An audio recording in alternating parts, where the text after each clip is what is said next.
Every skilled writer, whether he knows it or not, is a propagandist for the democratic way of life. This happens because a man inevitably believes in the virtues he practices, and every writer must practice independence, self-reliance, self-sacrifice, and goodwill to men. Unless he does, he cannot solve his problems, please his reader, or earn his bread. He must meet the reader man to man, for the reader will not endure being written down to. He must trust his own judgment, for he cannot rely upon formulae alone. He must take his individual chances, do his own thinking, and endure with patience whatever consequences may follow. Though all the rest of the world goes soft and rest in the arms of the government, from the cradle to the grave, there is no such security for the author. He knows from daily experience that security is an illusion, that the only solid thing on which a man can count is his own personal character. Without that character, he cannot possibly succeed, since nobody else can do his work for him. He has to do it himself. Moreover, he would not wish to have another do it, for he would then have that one talent which is death to hide, lodged with him useless. Though all other people look to Santa Claus to solve their problems, the writer cannot function except as a rugged individualist. Probably he would not care to live if he could not write. You might as well take him out and hang him. And that, of course, is just what dictators and founders of utopias would like to do, and have done whenever possible. From Plato down to Hitler, they want no poets, no creative minds in their new orders. They burn the books, exile or jail the writers, because every sincere, every creative writer, however conservative his political views may be, is by the very practice of his trade, the very method of his work, a free man whose mere existence threatens and must in the long run destroy any totalitarian setup. A bull in a china shop is comparatively harmless and quiet compared to a creative mind in a patent utopia. So long as men write and read, there can hardly be stable totalitarian societies. No tyrant can be safe. Indeed, if every citizen were taught to write, taught to understand the virtues of free men by daily use, nobody would need to preach democracy. It would be apparent to all that it is for them the only desirable, in truth, the only possible way of life. The author who writes a story is compelled to serve as a propagandist for freedom, for unless his hero has a free choice at the crisis of the plot, there can be no story. The author who writes an essay must serve as a propagandist for freedom, for unless he is permitted to weigh two points of view and arrive at a free choice between them, there can be no essay.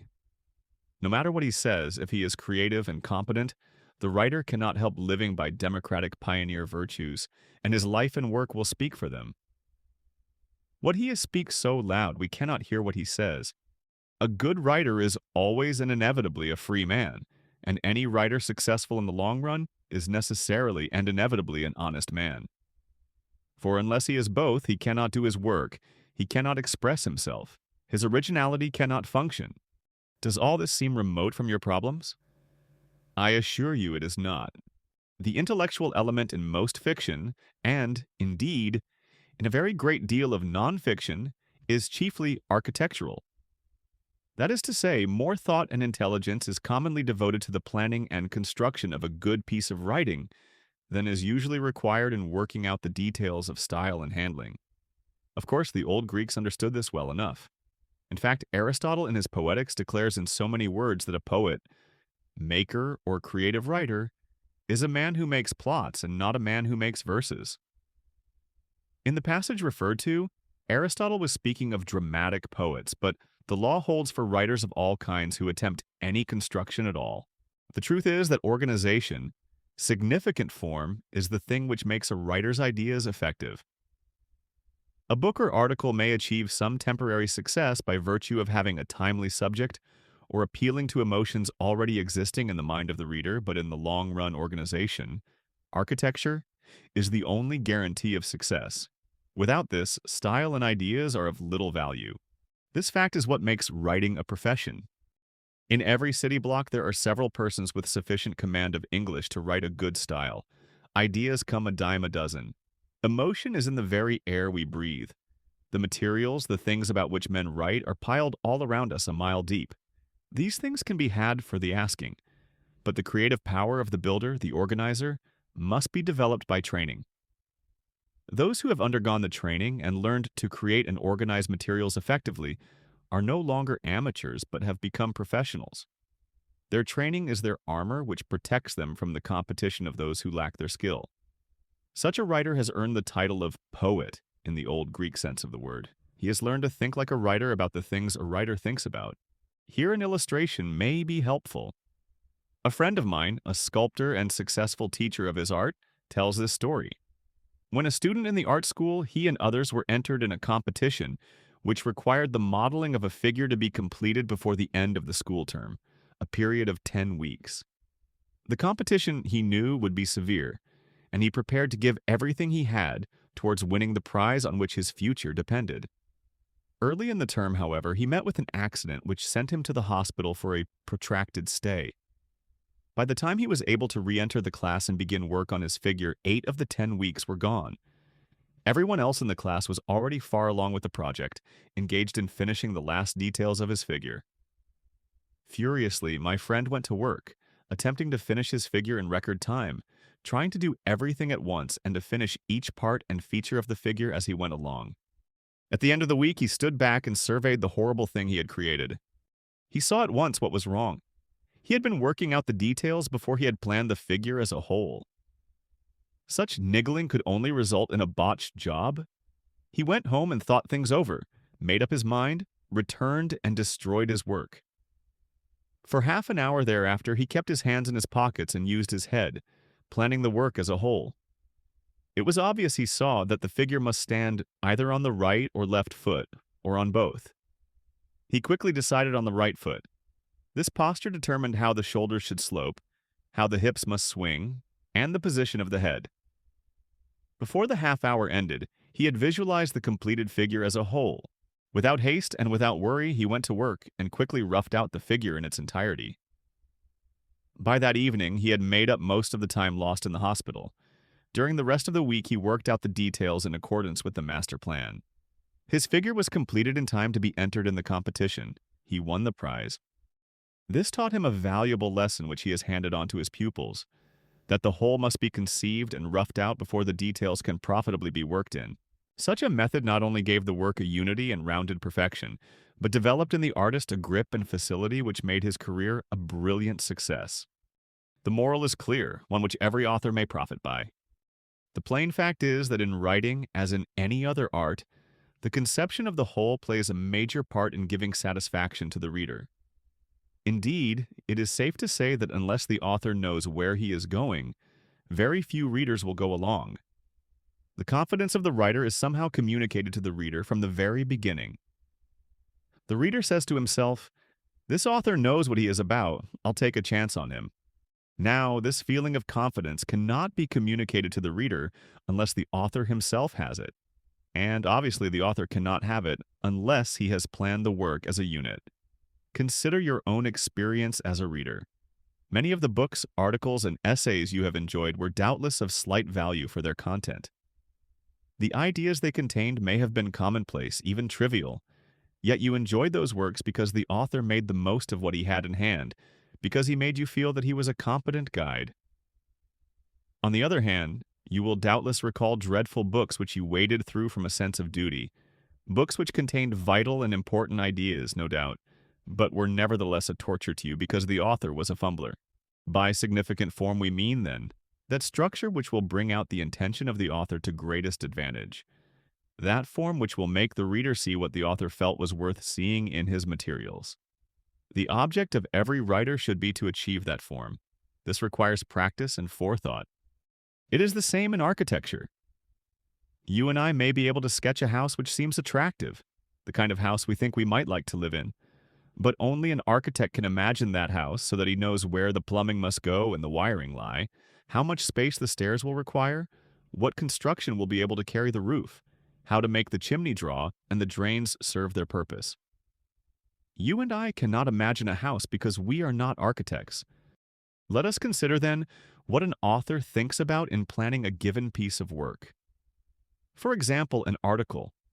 He has, let us say, a theme to be illustrated, an atmosphere to be created, an historical character to be brought to life, a course of events to be charted. In any case, something will be of the first importance, other essentials of less importance.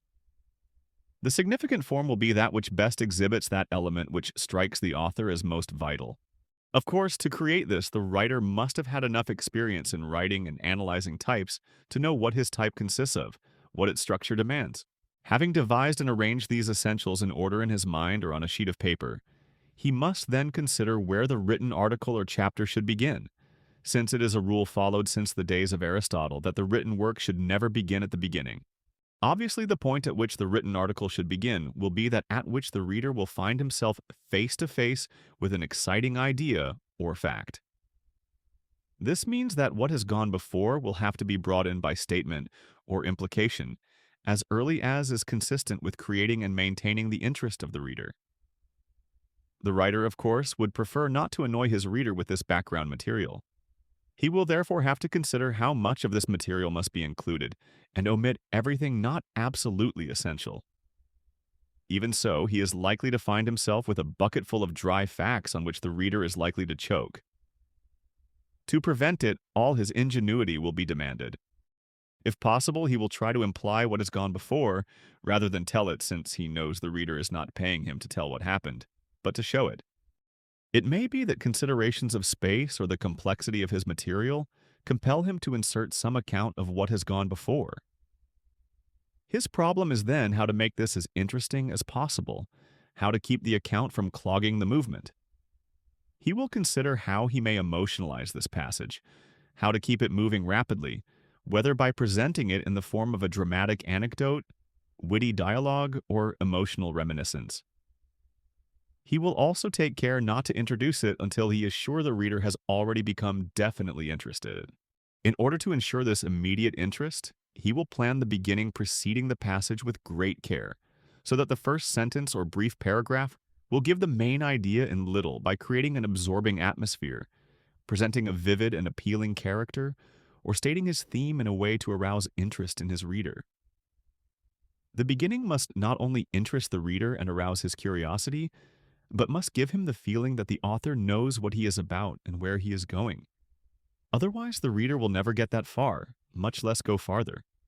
Having allowed as much space for his planned beginning as seems necessary, and introduced his emotionalized flashback as soon as possible, the writer will then consider what ideas or events are obligatory or desirable in the rest of the script, and chart these in sequence on his worksheet. If the author is wise, he will have in mind a market with whose requirements he is already somewhat familiar. This will give him the overall length of the script, that length which the editor has shown himself most likely to accept.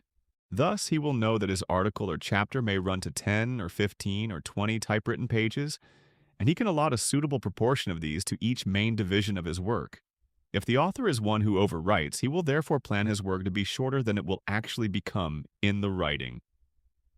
If he is one who has difficulty in rounding out an article to the length desired, he will plan it to be somewhat longer than the required length, so as to come out even when he writes it. Having thus planned the beginning, hey and you, middle SC and end SO, of his article and allotted proportionate space to each element of these divisions, he will then consider what form of discourse will be most effective in each part. In this, he will be guided by the average proportions of these as commonly found in the market at which he is aiming. Thus, the writing of the article is made easy, and it may be then completed at a pace which seems like magic to the amateur. But there is no magic in significant form.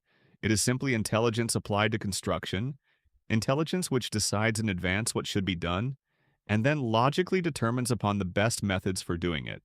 It is because amateurs are unaware of these processes of thought which go to the making of a fine piece of work that they so frequently turn up their noses at plots and planning as if there were something ignoble about them. Aristotle knew better, and every creative writer who understands what he is doing knows better too. The intellectual element in writing, we repeat, is chiefly architectural. Significant form is what makes the heaviest demands upon intellect, and there's nothing ignoble about brains. That's it for today. If you enjoyed this video, I suggest you to subscribe to the channel so that you will be notified when new videos are out. Also, you might want to check our link in the description, where you'll find many other fundamental advertising and psychology books in different languages. Thanks for watching, and I hope to see you again in the next video.